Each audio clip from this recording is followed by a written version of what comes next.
Goeiedag en welkom by nog 'n aflewering van Katolieke Netwerk Suid-Afrika. Vandag uiteindelik kom ons by die volgende sola in ons reeksie oor die protestantse slagspreuke, die sogenaamde protestantse solas. Ons gaan vandag praat oor sola scriptura, die Bybel alleen of die skrif alleen. Hierdie skrif alleen of Bybel alleen beginsel is seker die mees omstrede beginsel binne in die protestantisme. Het is interessant dat protestante verskil wanneer jy met hulle praat oor wat beteken die Bybel alleen regtig vir jou. Dan kom jy agter maar daar's verskillende definisies rondom hierdie slagspreuk. En ons gaan 'n bietjie kyk na die definisies dan ook vandag. Maar protestante aanvaar hierdie beginsel as soos wat ons die lig aanvaar wat rondom ons is, die suurstof wat ons inasem. Dit is hoe, toe ek 'n protestantse dominee was, jy het dit sommer net geleef. Bybel alleen is die manier waarop alles funksioneer. Ons praat dit nie eers nie. Dit is 'n blote gegewene. Dit is net hoe dit funksioneer. En hierdie Bybel alleen gedagte veroorsaak dan dikwels in ekumeniese gesprekke, nie net tussen protestante en katolieke en ortodokse nie, maar protestante met mekaar. Dit veroorsaak dikwels konflik. Dit veroorsaak inderdaad skeuring. Dikwels hoor 'n mens dan ook hoe mense sal sê, maar die Bybel sê. En dan haal elkeen 'n teksvers aan. Die Bybel sê, ons kan kinders doop. Die Bybel sê, ons mag nie kinders doop nie. Die Bybel sê, rook is sonde. Die Bybel sê, rook is nie sonde nie. En elkeen wil 'n teksvers gebruik met die gedagte van die Bybel alleen. Ek het dit beleef dat wanneer ons in die kerk sou praat oor byvoorbeeld iets soos Kersfees, die liturgiese jaar, liturgiese handelinge in die erediens ensovoorts, die aansteek van kerse of wierook, dan sal dit baie maklik gebeur dat mense sal sê, maar waar kry ons dit in die Bybel? Dit moet in die Bybel wees. En dan sal hulle ook gewoonlik met Bybel baie beperkend redeneer, naamlik die Nuwe Testament, want ons leef tog nou nie meer in die Ou Testament nie.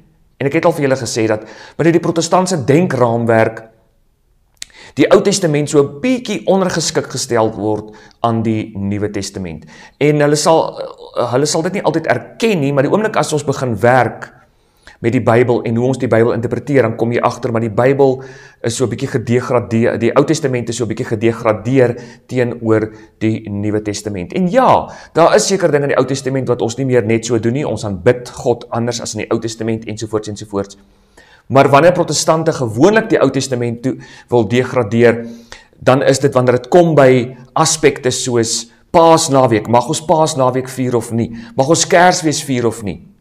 En dan hoor jy dikwels die uitsprake van die Bybel alleen, die Bybel alleen. Nou, hierdie gedagte van Bybel alleen, dis interessant dat protestante nie 'n eenstemmige definisie het rondom wat presies dit beteken nie. En tog, soos ek gesê het, is dit maar net, dit is die suurstof wat ons inasem op 'n synode, op 'n ringsitting, waar protestante ook al beweeg. Die gedagte van die Bybel alleen. Hierdie slagspreuk van Bybel alleen vorm vandag seker die mees sentraalste beginsel in die protestantisme. Iemand soos John Wesley, en ons gaan dit later uitwys, het gesê dat die Bybel alleen is die pilaar waarop protestantisme gebou is. En as jy hom wegvat, val alles in mekaar. En dis baie vreemd, want 'n mens sou dink die belangrikste beginsel vir protestante is geloof alleen of Christus alleen. Maar dit is nie. Dit is nie Christus alleen of geloof alleen of genade alleen wat vir protestante die belangrikste beginsel is nie. Maar dit is hierdie beginsel van die Bybel alleen. En dit is baie, baie ironies. Dit is ongelooflik ironies. En julle gaan vandag sien wanneer ons nou kom oor die definisie van die definisies wat daar is rondom sola scriptura, die Bybel alleen, gaan julle sien, daar is iets anderste ter sprake. En dis hierdie iets anderste wat alle protestante in gemeen het. En dit gaan eintlik oor hierdie iets anderste. En dit is wat ek hier op die bord geskryf het, die reg op private beoordeling. Sola scriptura beteken nie Bybel alleen nie. Dit beteken nie, ons werk net met die Bybel nie. Dit beteken, ek het die reg om self te besluit, wat beteken die Bybel en hoe ek dit in my lewe wil toepas. Dit is eintlik wat sola scriptura beteken. En ons sien dit alreeds by Martin Luther. Ja, Martin Luther en mense wat met hom saamgestem het, aanvanklik het die gesprek gegaan oor hoe word ek geregverdig teenoor die Here? Hoe word my verhouding wat gebreek het by die sondeval in Genesis 3 reggemaak teenoor die Here? Hoe word my sonde vergewe? Wat moet ek doen om in die hemel te kom, om verlos te word? En die gesprek het gegaan en Martin Luther het die klem gelê op die geloof alleen, vanuit die genade alleen wat hy beklemtoon het, en dan sekere definisies wat hy gegee het aan genade en aan geloof. So byvoorbeeld geloof het net hierdie abstrakte iets geword, en nie 'n doen geword nie. Die skeiding wat gekom het tussen regverdigmaking en heiligmaking wat die kerk nog altyd as een iets beskou het. En julle kan die vorige video's daaroor gaan kyk wanneer ons praat oor genade alleen en die geloof alleen en die geregtigheid van God ensovoorts. Maar dis waar die debat begin het in die sogenaamde protestantse reformatie. Maar baie vinnig in die gesprekke wat Luther gehad het, in die gevegte wat Luther gehad het met katholieke priesters, met katholieke teoloë, en by die Ryksdags van Worms, dan, wanneer Martin Luther gekonfronteer word met definisies en leerstellings wat die kerk nog altyd gehad het, reg van die begin af, wat die kerk daar was, dan kom Martin Luther en sê, nee, wag. Die Bybel alleen. As ek nie deur die skrif en my eie rede, my eie oordeel daarvan oortuig kan word, dat dit wat die katholieke kerk geleer het oor die geregtigheid van God reg is nie, dan aanvaar ek dit nie. En toe kom die slagspreuk, die skrif alleen, die Bybel alleen, sola scriptura. En daarom sal protestante nie regtig praat en kan praat oor genade alleen, die geregtigheid van God, geloof alleen, of selfs mag jy Kersfees vier of nie vier, sonder dat hulle ergens vir jou sal sê, maar die Bybel sê nie. Die Bybel sê, en dan val hulle terug op die Bybel en my eie interpretasie op die Bybel, en dan hoor jy ook baie keer hulle sal vir jou sê, nee maar, die kerk kan my nie in my gewete bind nie. Die kerk mag my nie, niemand mag my in my gewete bind nie. Ek was daar, ek het dit beleef, dis wat ek geleer het, en dit klink vreemd, dat protestante aanvaar dit net as 'n algemene. En die interessante is, protestante sal met mekaar verskil oor wat beteken die geregtigheid van God. Groot verskille tussen gereformeerdes en die Wesleyane, die Methodiste, Anglikane, en selfs onderling met mekaar, die gereformeerdes, ook presies die verhouding tussen geloof en werke. Maar wanneer het kom by skrif alleen, is dit die samebindende faktor by alle protestantse denominasies, en tog is dit die beginsel wat juis die kerke, die denominasies, die tente, die protestantisme skeer en skeer en skeer. Want as ek die reg op private beoordeling het, en niemand kan my gewete bind nie, soos Luther Kordaal ook gesê het, dan hoef ek nie te buig voor die gesag van die kerk van alle eeue wat die Bybel geïnterpreteer het nie. So, sola scriptura gaan ook oor die reg om te interpreteer. Ten diepste gaan dit dan daaroor, hoe weet ek wat is reg en verkeerd? Hoe weet ek wat leer die Bybel my? Hoe bepaal ek en wie bepaal hoe ek as 'n gelowige moet lewe, behoort te lewe, wat mag ek doen en wat mag ek nie doen nie? Die kerk deur die geskiedenis heen het altyd gewerk, en ons sal vorentoe daarby kom, het altyd gewerk met 'n model wat ons sou kon vergelyk met 'n 3-poot kroegstoeltjie, 'n 3-poot stoeltjie.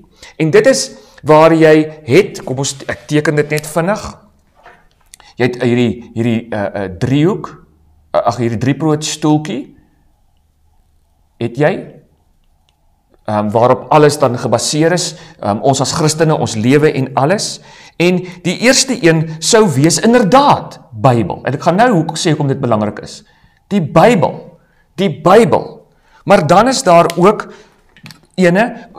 hoe lees ons Bybel? Wie bepaal wat daar staan en wat dit beteken?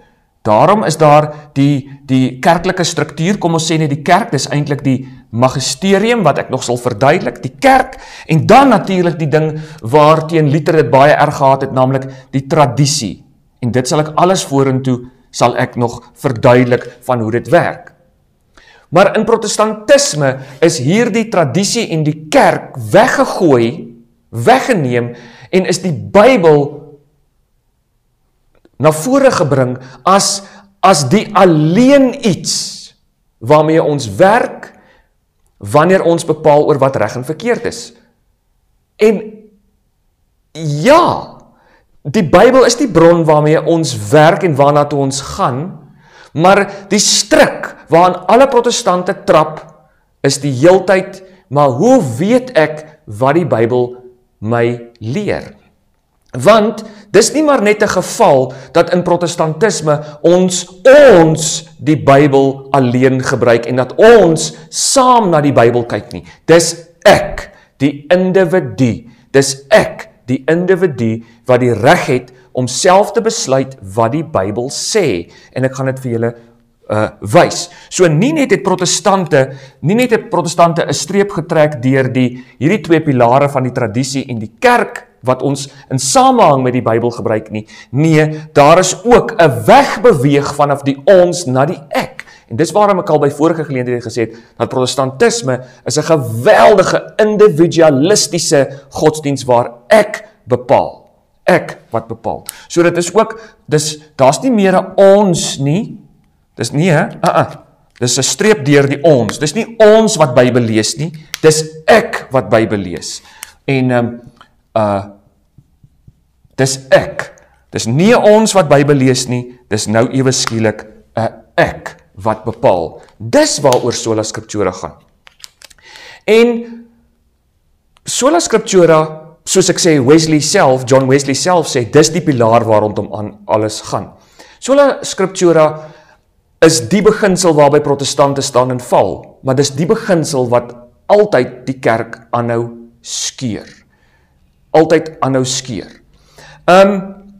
Vir my as 'n protestantse dominee, ek het dit beleef, ek het dit gesien, ek het dit eerstehands ervaar, waar op synodes mense opstaan en sê, daar is nie iets soos 'n vaste waarheid nie. Ons as 'n groep kan nie besluit wat beteken die Bybel nie.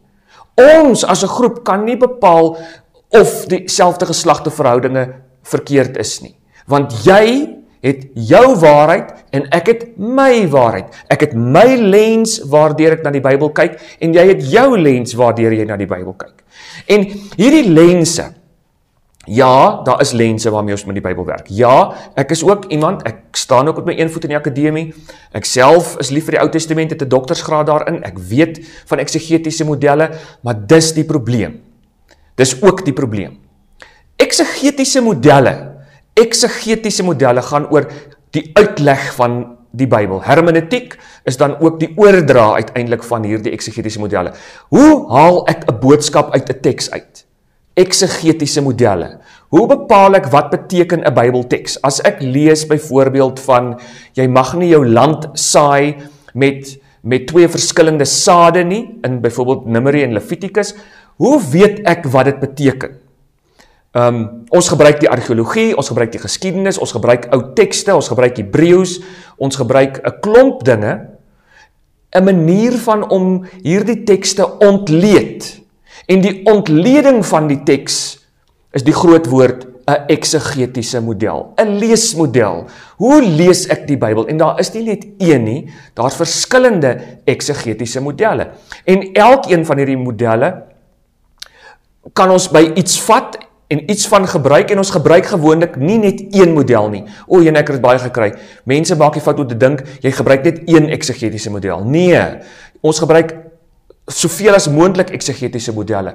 Maar die probleem is, as jy eksegetiese modelle gebruik sonder 'n grens, dan loop jy jou vas in hierdie ding van, jy het jou waarheid en ek het my waarheid. Wat nou kan gebeur is dat ek maak vir my 'n eksegetiese modelletjie wat my pas, sodat ek die teks met opset anders kan interpreteer as jy, en dan Kan ek 'n ander boodskap daaruit haal en ek kan dit anders van toepassing maak op my eie lewe, en dan beteken dit sola scriptura is eintlik by die deur uit, maar tog doen protestante dit onder die vaandel van sola scriptura.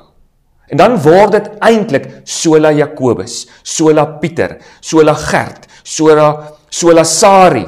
En ek het dit opgestaan en gesê, maar ons is nie nou meer besig met die Bybel nie, ons is nou besig elkeen met sy eie solas. Daarom kry ons inderdaad protestante wat so 'n bietjie nigter dink oor die ding, en dan sê hulle, nee, maar dit is so lou, scriptura, daar is nie so iets nie, so lou, dan wil hulle onderskeid tref tussen so lou en sola. Dit is nonsens. Die protestantisme het nog altyd net gewerk met sola, die Bybel alleen. Maar wat hulle daarmee bedoel is om te sê, 'n bepaalde erkenning van ons het tog iets wat van 'n grens nodig. Ons het iets soos 'n belydenisskrif byvoorbeeld nodig, om tog 'n raampie vir onsself te trek waarbinne ons sou werk. Totdat ons nie meer wil nie. Totdat ons sê, nee, wag. Hierdie geloofsraampie van ons, wat ons nou getrek het, ons kan nou nie meer regtig nie.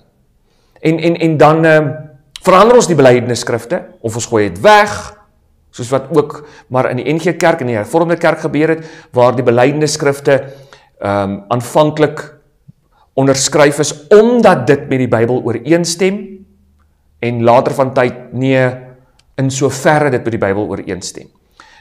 Want leer die protestantisme, jy kan nie in jou gewete gebind word nie. En daarom, en dis iets waarmee ek lank geworstel het, selfs voor die Katholieke Kerk op my horison gekom het, is, ek het hoeveel keer vir mense gevra, vir kollegas gevra, waar in die Bybel staan die skrif alleen? Waar leer die Bybel dit, dat ons net die Bybel kan lees, en dan moet ons nou maar self weet, wat beteken die Bybel? Ek het hoeveel keer gesê, die Bybel lê nie daar op die kansel, en dan maak hy nou maar so met sy bladsy, en dan weet ons nou wat hy sê nie. Jy het interpretasiemodelle nodig, jy het eksegese nodig. Die vraag is, wie doen dit? Hoe word dit gedoen? En aan die hand van wat word dit gedoen? Martin Luther, Johannes Calvin, Ulrich Zwingli het gekom en gesê, die individu. En ten diepste het sola scriptura gegaan, nie oor die Bybel nie, maar 'n verwerping van kerklike autoriteit en gesag. Want tot en met die Reformatie was dit die kerk, onder leiding van die Heilige Gees, aan die hand van die tradisie, gelei deur Christus, die hoof van die kerk as sy liggaam, wat gesamentlik die opvolgers van die apostels, die biskoppe, in sitting met mekaar, in verhouding met mekaar, in gemeenskap met mekaar, wat bepaal het, wat beteken die Bybel, wat is reg en verkeerd. En die Reformatie het dit verwerp met die vaandel van sola scriptura, maar het het ten diepste gegaan, ek het die reg om self te beoordeel, en ek verwerp alle gesag. Ek verwerp die gesag. En ek weet, van julle sal nou vir my sê, ja, maar ons kerk, die gereformeerde kerk het belydenisskrifte, die NG Kerk het belydenisskrifte, en die Hervormde Kerk het belydenisskrifte, en so kan ons aangaan, en hoe meer evangelies jy word, en hoe meer jy wegbeweeg vanaf die klassieke protestantisme, hoe minder belydenisskrifte het jy. Soos hier op die dorp, waar ek vir my gesê is, deur sogenaamde selfaangestelde pastore, hulle glo nie die belydenisskrif van Nicea nie, hulle glo dit net nie. Ons glo dit net nie.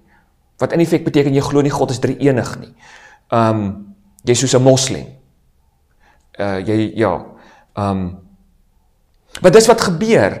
Maar klassieke protestantisme sal vir jou sê, nee, maar ons het belydenisskrifte, en ek moet myself met my handtekening onderwerp. Toe ek gelegitimeer is as 'n dominee in die NG Kerk, moes ek met my handtekening teken dat ek aanvaar die belydenisskrifte. Net totdat ek nie met daarmee saamstem nie. Want vir protestante, die Bybel is altyd die hoogste gesag, en alle belydenisskrifte is ondergeskik, en die groot woord is appellabel, wat beteken toetsbaar, moet getoets word. So wat doen ek? Ek toets nou of Jesus God is, en as ek dink hy is nie, dan stig ek die nuwe hervormingsbeweging, ek keer die hele Hervormde Kerk en NG Kerk onderste bo hier rondom die jaar 2000 byvoorbeeld, en ons sê nou nee, wat Jesus is nie God nie. Nou by tikkies is daar iemand wat nie 'n gelowige is nie, hy is nie eens 'n Christen nie, hy is 'n erkende hy is erkende nie net ateïs, hy's nie 'n ateïs nie, maar hy is 'n satanis.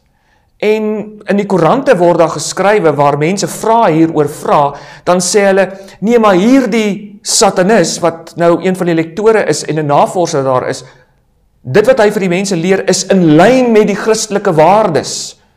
Van wie? Van wie? Definitief nie van die Katolieke Kerk nie. Definitief nie van die gereformeerde, van die ortodokse kerk nie. So met watter tent en watter denominasie is daai satanis wat nou by die fakulteit religieuse studies by Tikkie sit en navorsing doen en klas gee, dit wat hy sê, met wie is dit in lyn? Dit is die vraag. En ek het dit beleef op synodes, nie in so 'n kras sin van 'n satanis nie, maar in 'n kras sin van mense wat sê, jy jou waarheid, ek het my waarheid, en elke gemeente en elke individu moet nou maar self besluit. Sola Scriptura is 'n groot gevaar, want dit gaan nie eintlik oor die Bybel nie, dit gaan oor mense wat juis gesag verwerp. Nou kom, ek het nou baie inleidend gepraat, ek het nie gedink ek moet nie, maar ek het nou, kom ons kyk nou na 'n paar definisies. As gevolg van dit wat ek nou alles vir julle gesê het, die van julle wat die geleentheid het, moet bykie gaan kyk op YouTube, daar is die Coming Home Network se onderkanaal, het 'n ander kanaal, On the Journey van Matt en Ken en Kenny, en hulle het my baie gehelp in my reis na die Katolieke Kerk toe. En daar is 'n man, Kenny Bouchard, hy sê oor hierdie onderwerp, dat die Bybel alleen is hierdie kamstige mooi gedagte, maar binnein is daar hierdie gevaarlike gif en angel van die reg op private beoordeling. En dan sê hy so mooi, dat Bybel alleen is hierdie Trojaanse perd, met die vyand binnekant, naamlik die reg op private beoordeling. En hoor nou, en ek hoop dat as jy besig is om te kyk en te dink oor die Katolieke of die Ortodokse Kerk, dat jy regtig erns hiermee sal maak, hierdie is die probleem in die protestantisme. Hierdie, sola scriptura. Hierdie is die probleem. En die reg op private beoordeling. Die kerk wat nou maar 'n demokrasie geword het, waar ons met demokratiese stemprosesse by synodes en ringe die Bybel uitrangeer, God uitrangeer, want hy is ons nou maar net 'n gespreksgenoot, het ek dikwels gehoor. Nou kom. Martin Luther het gesê dat sola scriptura beteken dat die Bybel is die enigste onfeilbare en finale gesag in sake van geloof en in praktyk. Ok, so, dit hoor nou mooi, die Bybel is die enigste onfeilbare finale gesag in sake van geloof en praktyk. Nou die enigste beteken, ons gebruik net die Bybel. Niemand anderste nie, niemand kan vir my sê wat dit beteken nie. En dis wat hy gedoen het ook. Toe hulle vir hom sê, maar Martin, die kerk het nog altyd so en so daarna gekyk, want hier's die Grieks, hier's die Hebreëus, en dan het hy gesê, nee, ek. So much for sola scriptura, as dit uiteindelik ek word. Ek sal die Bybel lees met my gewete, met my rasionele denke. Maar Bybel alleen beteken dis die enigste. Onfeilbaar, en dis 'n bietjie van 'n ironie, want as protestantisme die tradisie wil afskiet, dis die probleem. Dis nou die probleem, want onfeilbaar, die woord onfeilbaar beteken bloot eenvoudig sonder foute. Daar's nie nou foute in nie, dit kan nie fouteer nie. Sonder foute. Daar's nie fout in nie. So dis wat onfeilbaar beteken. Nou spel ek waarskynlik verkeerd, maar onfeilbaar. Onfeilbaar beteken, daar is nie foute in nie. Nou, dis interessant, want as die Bybel het nie in sy boodskap en in sy strekking en in sy betekenis foute nie. Dis wat die Katolieke Kerk ook sê. Dis ook wat die Katolieke Kerk sê. Daar is nie fout in die Bybel nie. Ek praat nie van tekskritiese goedjies in die Grieks en die Hebreëus nie, dis nie waarvan ek praat nie. Ek praat van daar is nie fout in die Bybel, in sy gesag, in sy strekking, in sy betekenis, in sy bedoeling, in wat die Bybel sê nie.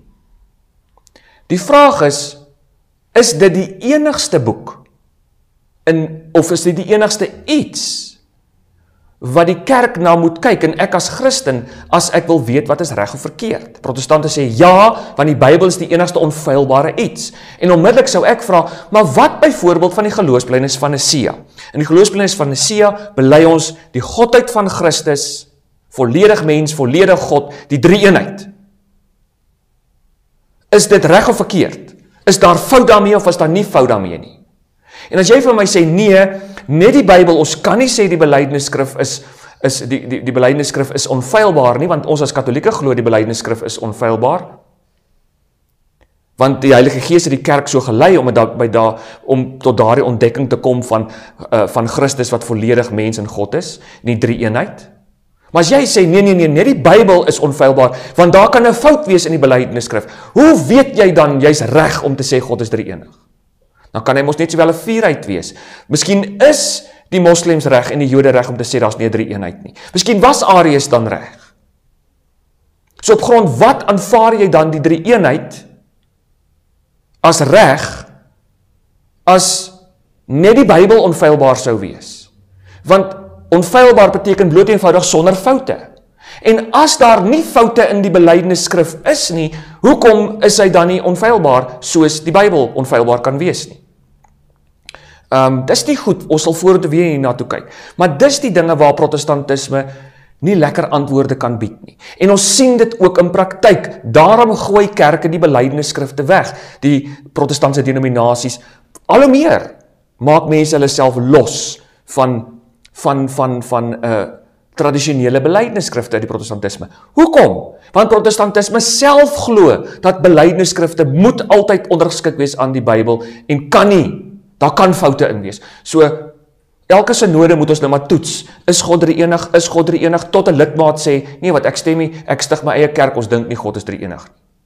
En dan tegnies kan ons nie vir hom sê hy is verkeerd nie. Tegnies kan ons, want ons wil nou klomp, ons wil nou oulik wees en ons wil partykeer mense net uitjaag wat nie met ons saamstem nie, maar tegnies kan ons nie sê hy is verkeerd nie. Hoekom? Want skrif alleen by protestante loop altyd hand aan hand met die reg op private beoordeling en die beginsel dat jy nie in jou gewete gebind kan word nie. So 'n belydenisskrif, 'n synodebesluit kan nie jou in jou gewete bind nie. En ek gaan dit vir julle wys. So, net die Bybel is sonder foute. Die kerk, en ja, mense maak foute. Ja, die kerk kan fouteer. Maar as Katolieke en ortodokse glo ons dat God deur sy Heilige Gees op grond van beloftes wat Christus gemaak het, wanneer die kerk uitsprake, leerstellige, etiese, morele, dogmatiese uitsprake maak, kan sy nie fouteer nie. En ek sal vir julle wys hoe dit in praktyk ook werk. Ek wil net dit noem, dat hierdie gedagte van sola scriptura, wat protestante graag gebruik, skep ook 'n strooipop van die Katolieke kerk. Dit maak baie keer, en ek het dit gehoor, ek het dit vertel vir mense. Nou die aand kyk ek 'n fliek, 'n theateropname wat gemaak is hier in 2009 met die naam van Houtkruis die Musical. Dit gaan oor die reformatie, protestantse reformatie. En dan word daar baie oulik hierdie kreatuur en karikatuur geskep van die Katolieke kerk deur die slagspreuk, die Bybel alleen, en dan sê die sprekers en die toneelspelers vir mekaar, Martin Luther, Dr. Martin het nou vir ons die eerste keer 'n Bybel gegee. Martin Luther het vir ons die Bybel in ons eie taal gegee, vir die eerste keer mag ons Bybel lees. Ek het dit ook gedink. Ek het dit geleer, maar daar's nie bronne daarvoor nie. Dit is een van die grootste leuns en mitese wat geskep is deur die protestante, dat die Katolieke kerk nie wou hê, en eintlik steeds nie wil hê, dat lidmate die Bybel moet lees nie. Die konsep wat geskep word deur protestante met die slagspreuk sola scriptura, dat die Katolieke kerk gee nie om oor die Bybel nie. Die Bybel figureer nie by ons nie, net die tradisie figureer, en net die paus figureer, en hy maak foute, en ons wil nie dit hê nie, ons werk met die Bybel, en die Katolieke kerk werk nie met die Bybel nie. Ek het dit gesê van kansels af, en ek het gelieg van mense, toe ek dit gesê het. Dis nie waar nie. As ons die geskiedenis gaan lees, sal ons weet, dat voor Martin Luther, was daar 'n hele paar Duitse vertalings gewees, in Duitsland, in omgang, ten minste 3, wat gemaak is deur die Katolieke Kerk. Daar in Spanje was daar ook Spaanse Bybels, om die waarheid te sê, daar was hier in die 1400s, was daar Katolieke Spaanse biskoppe en kardinale besig met Bybelvertalingsprosesse, om vir die publiek die Bybel in die Spaanse taal te gee, die verskillende dialekte. So, dis 'n absolute leuen, die gedagte dat die leuen wat ek geleer het, sonder om die bronne na te gaan, en ek het dit vir mense gesê, ongelukkig, dat eers met Vatikaan II is die lidmate hier in die 1900s, is die lidmate van die Katolieke Kerk nou toegelaat om Bybel te kan lees vir hulle self, maar eintlik word dit nie aanbeveel nie. Hulle moet maar tevrede wees met die boeke van die leuke wat in die kerk is. Dis 'n strooipop wat geskep word deur hierdie sola scriptura, dis nie waar nie. Dis nie waar nie. As Katolieke maak ons baie erns met die Bybel, en ek sal dit nog vorentoe vir julle wys. Hoe en op watter maniere dit dan ook gebeur. So dit is verkeerd om te dink dat sola scriptura gee aan protestante nou vir die eerste keer hierdie vryheid om die Bybel te kan lees. Nee, dis 'n vryheid om weg te breek van gesag af. Daarom sê Luther dat die Bybel is nie die enigste is nie net die enigste onfeilbare nie, maar is die finale gesag. Die finale gesag. En dis nou die vraag, as die Bybel as 'n boek die finale gesag is, met liefde en respek, waarom is dit dan dat Luther en Calvin en Zwingli as die 3 stigterslede van die protestante nie die Bybel dieselfde gehoor praat het of dieselfde gelees het nie en van mekaar verskil het rondom die nagmaal, die doop en oor 'n klomp ander sake nie? Hoekom? En nou, as die Bybel as 'n boek die finale en hoogste gesag is en die enigste is, hoe bepaal ons nou wie's reg? Nee, ons is nou maar almal reg. Daarom kry jy hierdie ongelukkig hierdie ding van net ek het nie 'n lekker Afrikaanse woord daarvoor nie, maar die Engels is 'n mere Christianity. Dis 'n Christelike definisie waar, dit maak nie regtig saak wat jy glo nie, solank jy net Jesus bely. Net sê ek is lief vir Jesus, net sê Jesus is my verlosser, ek glo in Jesus, dan is ons almal gelukkig. Maak nie saak wat so ander nonsens jy sê nie. Maak nie saak of jy nie glo God is drie-enig nie. Maak nie saak of jy met jou tent die geloofsbelijdenis van Nicea weggooi nie, solank ons net almal koffie kan drink saam met mekaar en kan sê ons is lief vir Jesus. Dis al wat lekker belangrik is. Ons meng nie in by mekaar se tente nie, want jy het die reg om te sê ons glo nie in Nicea nie, en jy het die reg om te kan groot doop, want die Bybel sê so, en jy het die reg om te kan klein doop, want die Bybel sê ook so. Dis hoe protestante werk. Ek het dit beleef, en dit klink dalk nou kras, maar dis die dinge wat my nog steeds grief, wanneer mense hiermee te doen kry. Wie bepaal nou of die skrif wat jy aanhaal reg is, en of jy het reg interpreteer as die Bybel as 'n boek die hoogste gesag is, die enigste gesag is, die finale is? Johannes Calvin sê dat sola scriptura sê dat die Bybel is die enigste bron van goddelike openbaring. Die Bybel is die enigste bron waardeur God homself wys. Maar die interessante is, die Bybel self sê dit nie.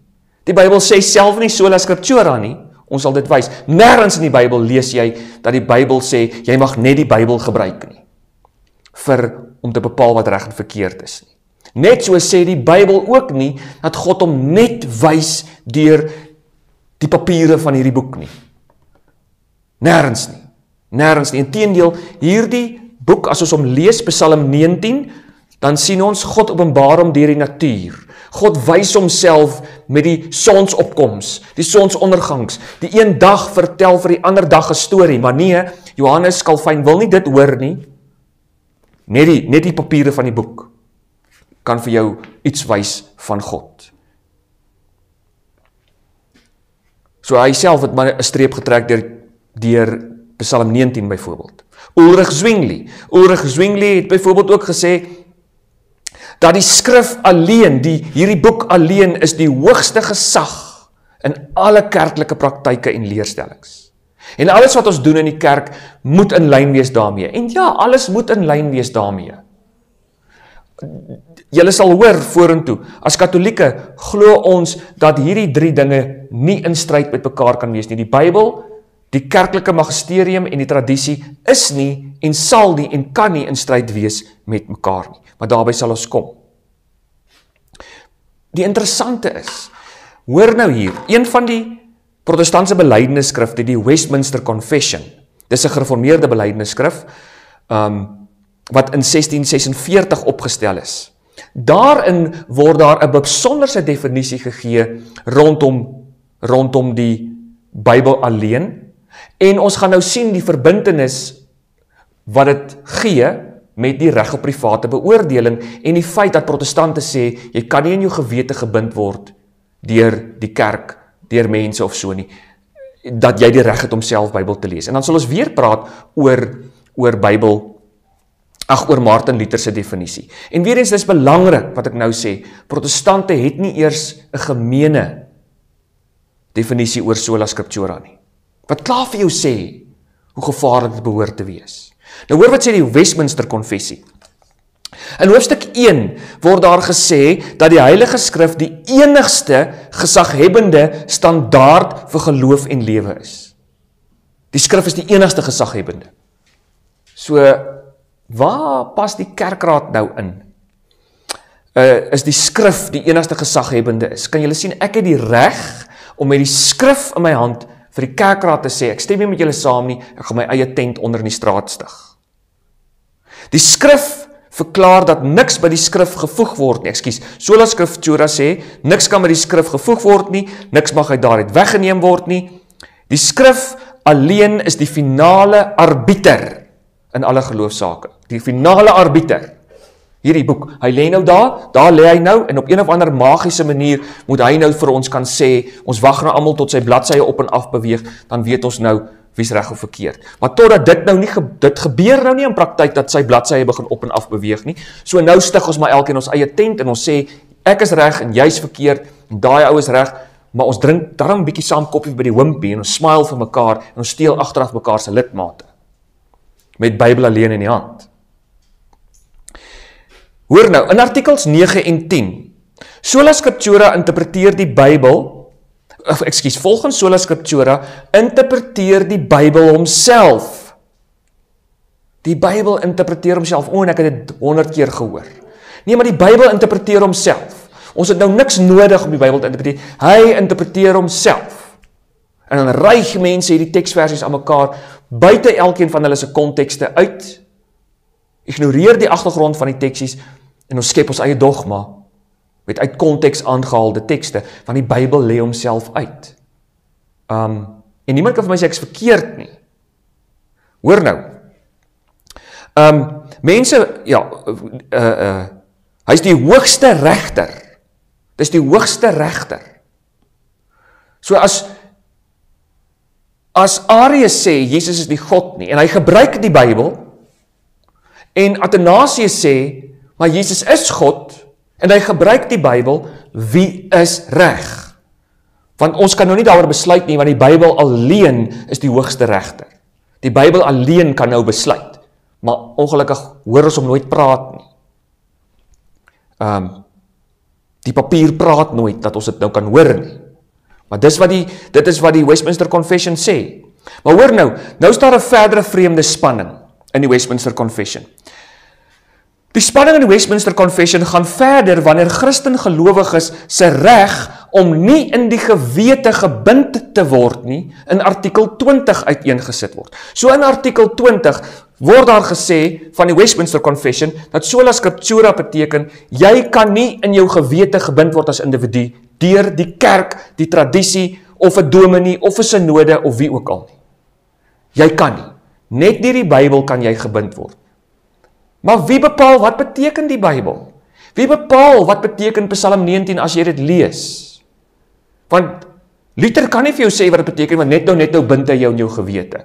Calvin kan nie vir jou sê wat dit beteken nie, want net nou bind hy jou in jou gewete.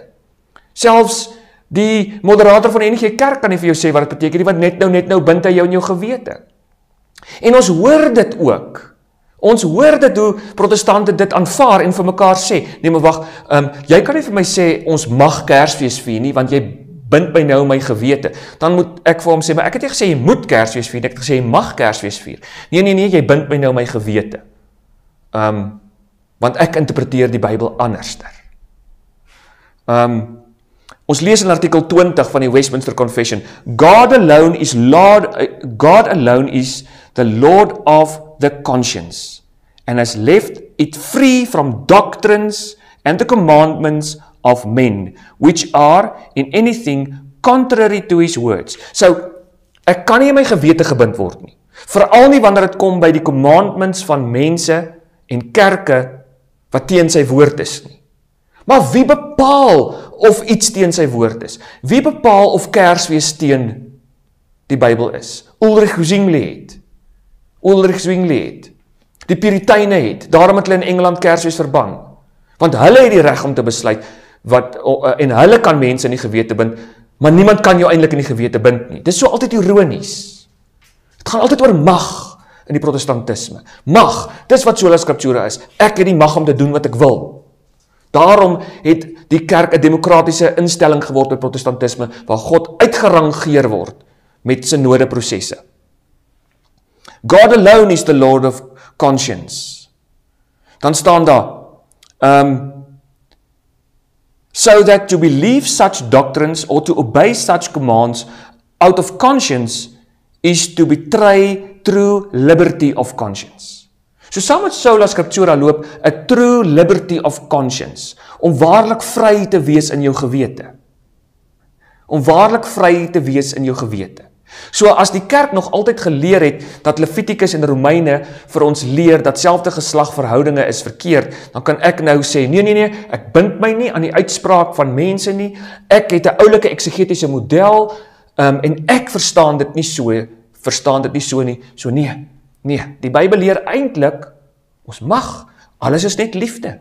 Dan kry ons hierdie T-hemde ook, liefde is liefde, en dan gaan ons so die strate in, en ons sê, nee, liefde is net liefde, nou kan ons doen wat ons wil. En dis hoe ons die Bybel lees. Want jy is vry in jou gewete. Die Bybel is die hoogste regter, maar my gewete mag nie gebind word deur 'n interpretasie van die Bybel nie. Dis wat die Westminster Confession sê in artikel 20. Die Bybel is die hoogste regter, en ek as individu kan nie gebind word aan hoe mense die Bybel interpreteer nie. So ek kan nie gebind word aan synode of kerklike besluite nie. Dis protestantisme op sy beste. En daarom skeer hulle so. Nou, Norman Geisler en Ralph McKenzie het 'n boek geskrywe, Roman Catholicism and Evangelicals, Agreements and Differences. Hulle definieer sola scriptura deur twee dinge. Hulle sê, dit beteken dat die Bybel alleen is materieel en formeel genoegsaam vir Christene. So, materieel en formeel. Nou, met die materiële kant kon ons as Katholieke saamstem. Want ons sê, want die Bybel alleen in 'n materiële sin, materieel, beteken bloot eenvoudig dat alles wat nodig is vir ons om te weet rondom God en wie hy is, sy plan vir ons, die moeds en die moenies van 'n geloofslewe is hierin, is in die Bybel. Materieel is die Bybel genoegsaam. So, ons het nie ander boeke as sulks nodig, ons het nie ekstra openbaringe en sulke goed, hier in die kerk sê dit. Alles wat nodig is om te weet oor God, is vir ons tog hier opgesluit, die materiële. So, ons as Katholieke kan hiermee saamstem, maar nie met die volgende gedeelte en die feit dat dit saamloop met die materiële nie. En dit is die formele.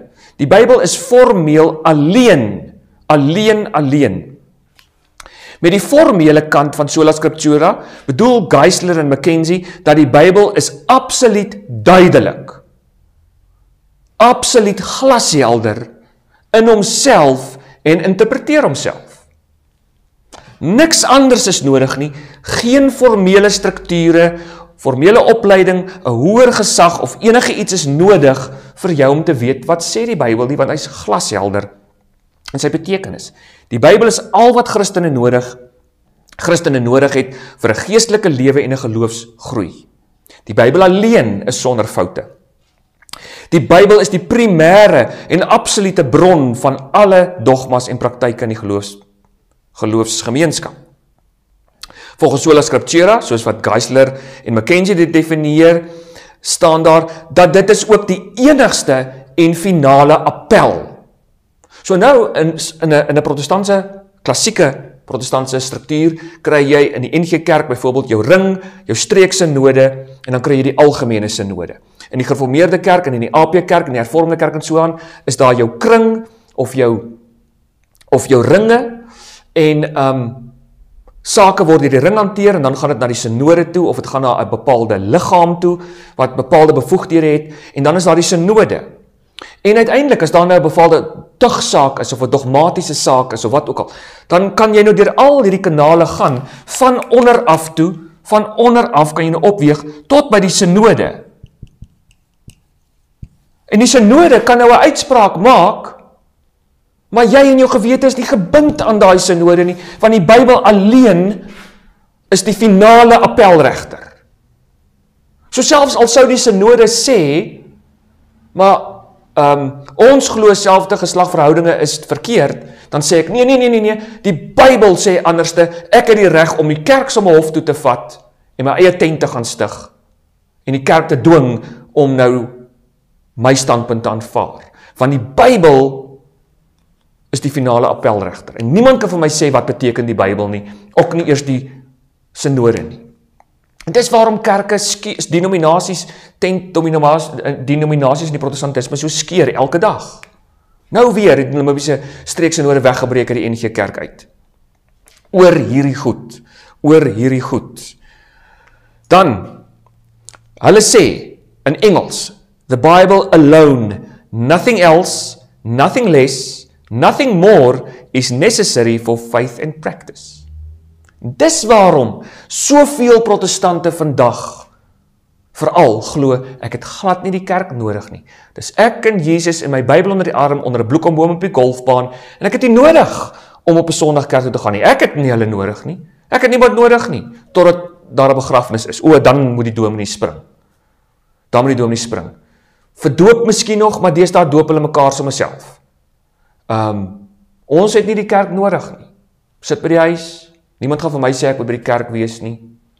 Ek gaan waar ek wil, as ek vandag na die Anglikane toe wil gaan, want dis nou 'n oulike priester wat daar is, dan gaan ek, en as daar 'n nuwe tent in die dorp kom, en hulle slaan lekker dromme, en die gitaar is lekker, dan gaan ek nou soontoe, totdat die pastoor sê, ek moet meer geldjies gee, dan is ek nou kwaad vir hom. Dan gaan ek nou na die doppers toe, totdat die doppers vir my te vervelig raak, want hulle sing net psalms.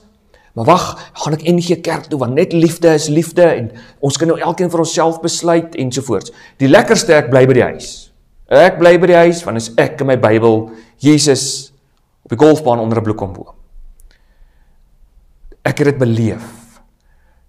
beleef, dis regtig hoe dit gaan. Dis regtig hoe dit in praktyk is. As ek dit op my hande kan tel, vingers kan tel, hoeveel mense vir my gesê het, ons het nie die kerk nodig nie. Dis net ek in die Bybel. Want Sola Scriptura. En niks en niemand kan my gewete bind nie. Maar daar is klassieke, meer denkende protestante, iemand soos Gavin Ortlund, wat in 'n debat op YouTube vir die katholieke apologeet Trent Horren gesê het, nee, maar Sola Scriptura beteken bloot eenvoudig, die Bybel is die enigste gesagsbron wat onfeilbaar is. En Gavin Ortlund aanvaar dat daar ander gesagsbronne is.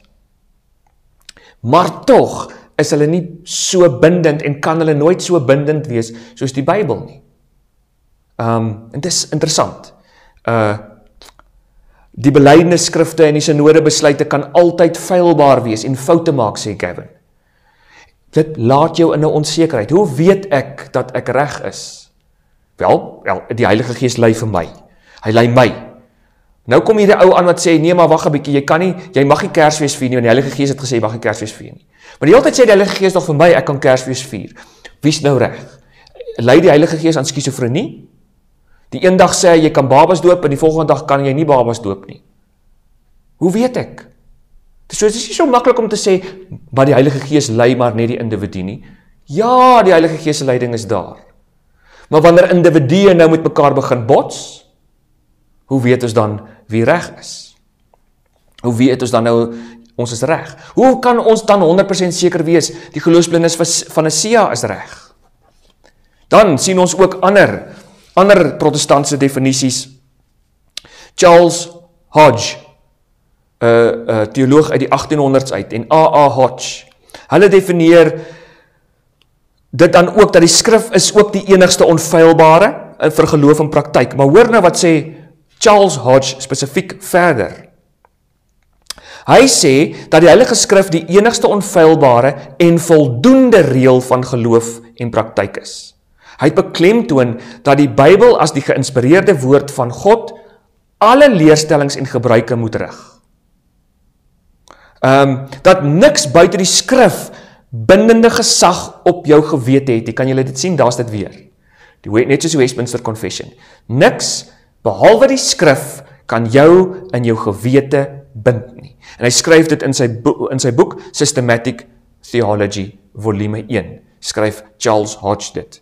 Die Bybel is 'n eenvoudige boek, sê hy. Dit is verstaanbaar vir alle mense, en hulle het die reg, om die waarheid hy sê, hulle het die verpligting om dit self te lees, self te interpreteer, sodat hulle geloof kan rus op die getuienis van die skrif, soos wat hulle dit lees, en nie op die kerk nie. Kan julle sien? Sola Scriptura, ek en my Bybel, ek het nie die kerk nodig nie. My verstaan van die Bybel berus nie op wat die kerk my leer nie.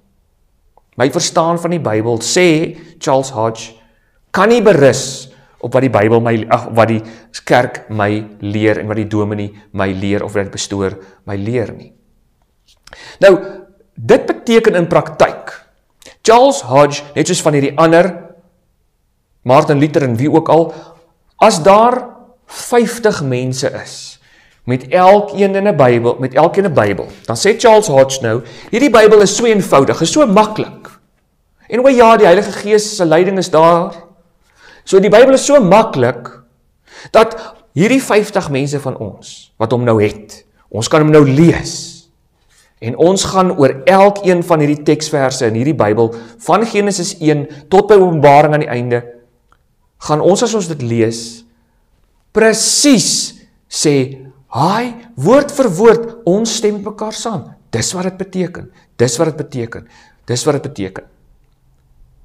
En weer eens, dit klink mooi, en in praktyk, as ek hier in Ermelo kyk, en ek gaan op in die lug, by ons dorpspastore dominee forum, is daar 20, 25 kerklike verteenwoordigers. Hoekom, Charles Hodge? Hierdie eenvoudige Bybel wat jy gesê het, elkeen het die reg om die Bybel te interpreteer, en hulle sal tot dieselfde gevolgtrekking kom, want dit is so maklik en eenvoudig. Hoekom is dit dan nie so in praktyk nie? Hoekom is dit nie so in praktyk nie? Hoekom word daar vir my by daardie dorpsforum gesê, die meeste op die dorpsforum glo nie aan die geloofsbelijdenis van Nicea nie? Ek dog die Bybel is so eenvoudig, dat al 25 lede tot dieselfde gevolgtrekking sal kan kom, ten minste oor Jesus se godheid. Maar dit lyk my nou nie so nie. Dit lyk my nou nie so nie. Die doop, wat die nagmaal werklik beteken, die Eucharistie. In praktyk gebeur dit nie. Sola Scriptura is 'n mooi perd, maar 'n Trojaanse perd met 'n vyand binne-in, naamlik die reg op privaat te beoordeel, en dat niemand en niks jou in jou gewete kan bind nie. Hy sê verder, hierdie eindse Charles Hodge, elke mens moet vir homself aan God antwoord, en daarom moet elke mens vir homself oordeel oor of 'n gegewe daad sonde is of nie. Die reg op private beoordeling. Ook John Stott in sy boek Understanding sê hy dat Dit is die geboortereg. It is the birthright of every child of God to learn his father's voice, speaking to him directly through scripture. Om net deur die skrif te hoor wat die Vader vir jou sê. Jy het nie die kerk nodig nie. Weereens, hierdie uitspraak laat dit klink asof die Katolieke nie Bybel lees nie en asof Katolieke lidmate nie mag Bybel lees nie, wat nie waar is nie. Robert Vaughan skryf dat dit juist die right op private judgment is, waarvan ons nou so baie gehoor het, die reg op private beoordeling is, dat dit hierdie right of private judgment is, wat gemaak het dat iemand soos John Wycliffe begin het om die Bybel met opset anderste te vertaal, sodat hy ander dogmas vir die mense kon gee, daar in Engeland. En dis hoekom Wycliffe in die moeilikheid gekom het. Wycliffe, hierdie nonsens wat protestante vertel, dat Wycliffe in die moeilikheid gekom het, omdat hy die Bybel vertaal het, is nie waar nie. Hy het nie in die moeilikheid gekom, omdat hy as sulks die Bybel vertaal het nie. Wycliffe het in die moeilikheid gekom, omdat hy verkeerde vertalings gemaak het, met opset die Bybel anderste te vertaal het, om verkeerde dogmas aan lidmate te leer.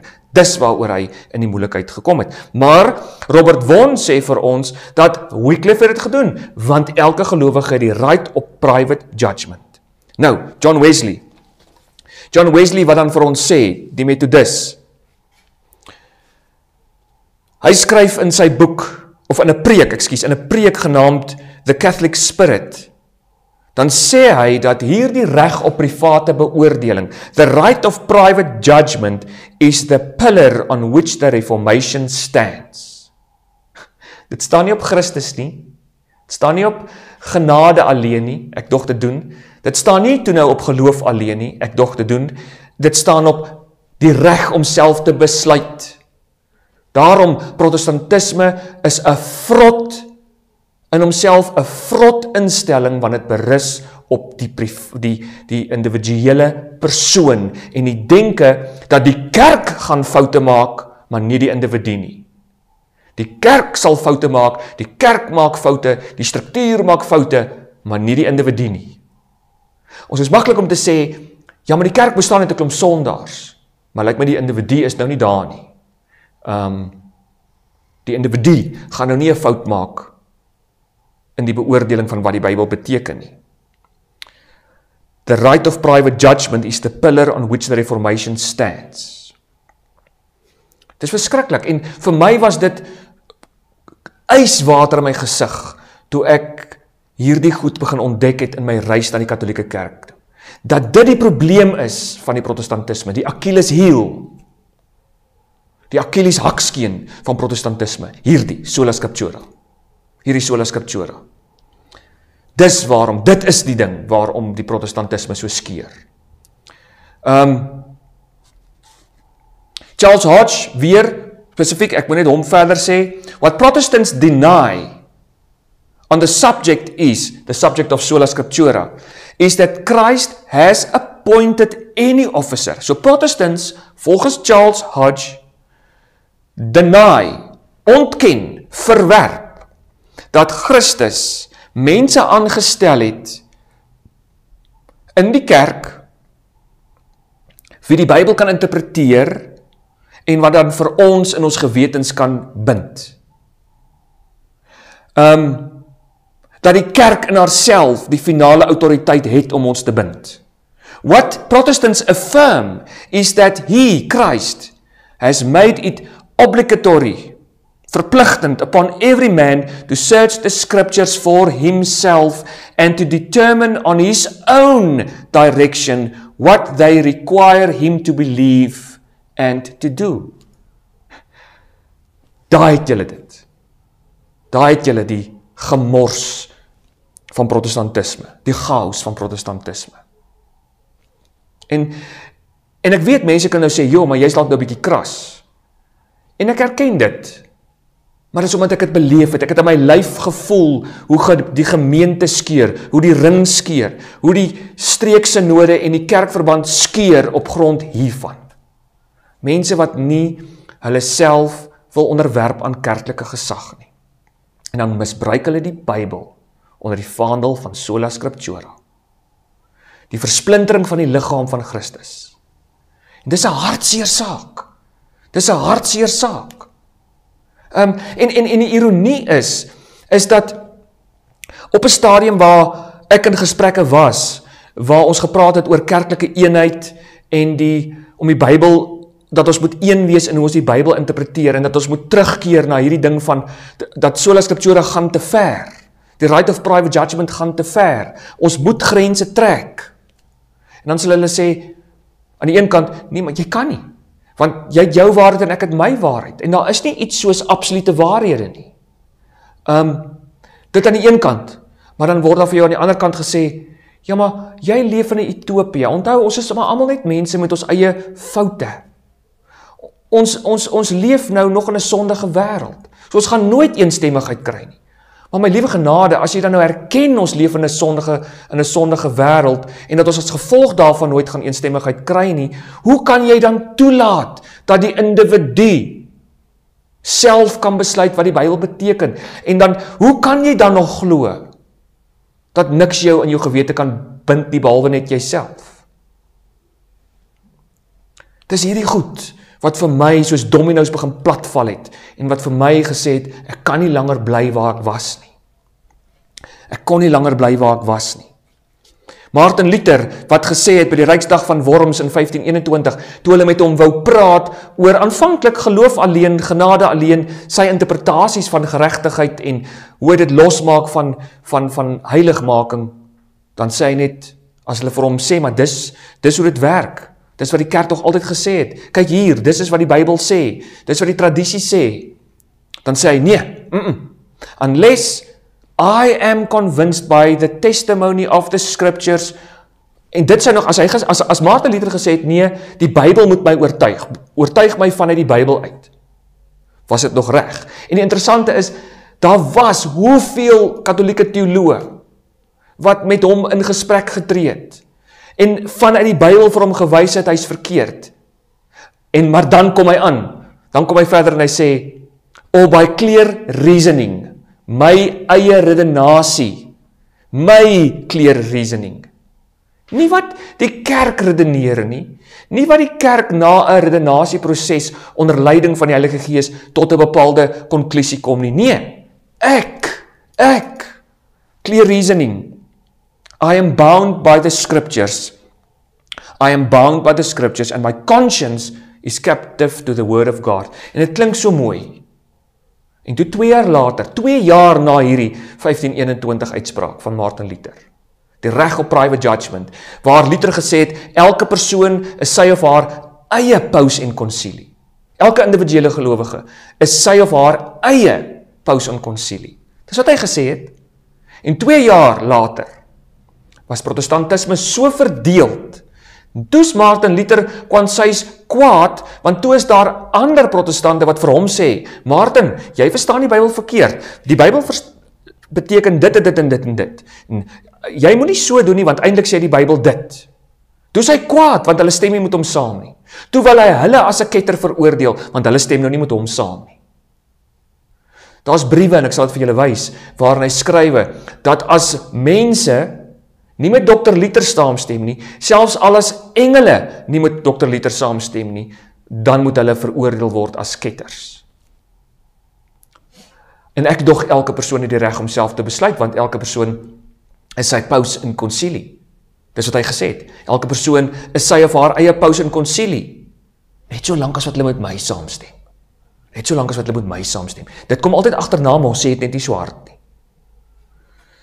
Die laaste een, Samuel Werenfels, in 1657 tot 1740. Hy was 'n Switserse teoloog, Samuel Werenfels, ek weet nie of ek dit reg uitspreek nie.